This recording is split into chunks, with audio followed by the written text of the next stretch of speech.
pour cet hiver, rappeler qu'en fait, on a 3 crises imbriquées l'une dans l'autre. On a une crise durable probablement de l'approvisionnement en gaz qui est là pour plusieurs années. Donc moi, je mets cet hiver dans un contexte plus général. Une question de production nucléaire qui est liée essentiellement à la corrosion sous contrainte cette année, mais dans un système qui était déjà très tendu. Et une crise de production hydraulique au cours de cette année. L'hydraulique, c'est notre deuxième source de production d'électricité.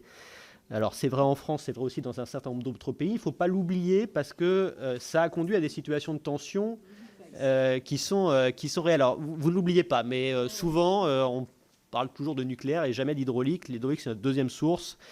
C'est une énergie renouvelable, c'est un énorme potentiel de flexibilité et donc nous pensons à elle. Bon. Quand on a publié l'analyse globale sur cet hiver, c'était en septembre, il y avait 3 grands scénarios. Ce qu'on peut dire déjà aujourd'hui, c'est que nous avons écarté le scénario le plus contraint, celui du bas, le scénario du pire. Pourquoi ? Quand on regarde les grands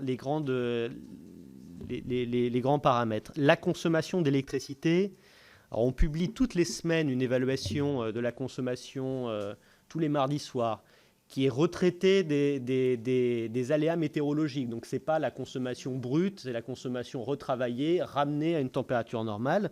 Au niveau de la France entière, sur les 4 dernières semaines, elle est en diminution de 9%. Et sur la dernière semaine, plutôt de l'ordre de 9,7%. Donc c'est tout à fait considérable par rapport à la moyenne 2014-2019. Et ce n'est pas uniquement un effet dans le secteur de l'industrie, hein, c'est l'industrie, le tertiaire et le résidentiel. Donc là, aujourd'hui, on a cette vision complète. C'est très impressionnant et honnêtement, ce n'était absolument pas gagné vu du mois de septembre. Donc il y a bien quelque chose qui s'est passé. Bon, dans le secteur industriel, il y a une question d'activité économique et de signal prix, mais il y a aussi beaucoup d'effets de sobriété qui sont désormais visibles. Ça n'est plus du discours, ça n'est pas de la chimère, hein. Voilà, ça, l'effet, il est très net. Et vu les températures qu'on a connues au cours des derniers jours, si on n'avait pas eu cette baisse de la consommation, la situation aurait été tout autre. Sur le nucléaire, on est revenu sur notre courbe de septembre, de prévision de septembre. Je vous rappelle qu'on avait la situation, je dirais, je ne veux pas dire confortable, mais souhaitable pour passer l'hiver, c'était 40 gigawatts au 1er décembre et 45 début janvier. Là, on a, le président Raymond, là, on a parlé plus de 41 gigawatts de disponibilité du parc nucléaire, de production du parc nucléaire, donc on est même légèrement au-dessus de la courbe. Bon, c'est très en dessous des minimums, mais vu la situation dans laquelle on était, c'est très satisfaisant. Moi, je remercie tous les gens qui se sont mobilisés pour les activités de maintenance et qui ont fait en sorte qu'on arrive à ce niveau-là, parce que on est dans une situation aujourd'hui, il y a une stratégie, le défaut est identifié, on sait, c'est M. de Rouzuk en parlerait mieux que moi, mais on sait quels sont les réacteurs qui sont susceptibles d'être concernés. Il y a eu des protocoles qui ont été mis en œuvre. Je trouve qu'il y a beaucoup moins d'incertitudes qu'au printemps et à l'été. Et donc moi je trouve que la situation est bien plus favorable. Donc on n'est vraiment pas du tout dans le bas du faisceau qui pouvait être craint au début du mois de septembre. Sur l'hydraulique, alors là, on a remonté, on est sorti d'été avec un niveau de stock hydraulique catastrophique. Et la gestion prudente qu'on a eue au cours de cette période-là fait qu'aujourd'hui, les stocks sont revenus dans les moyennes historiques et qu'on a bien vu ces derniers jours qu'on pouvait les utiliser. Donc ça, c'est très satisfaisant. Et puis, il y a un dernier point qui fonctionne très bien, ce sont les interconnexions européennes.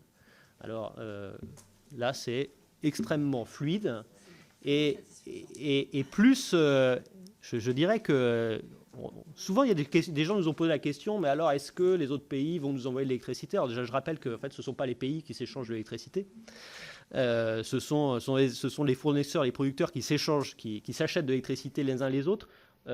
Lundi dernier, donc il y a 2 jours, du froid, on était en train d'exporter vers le Royaume-Uni.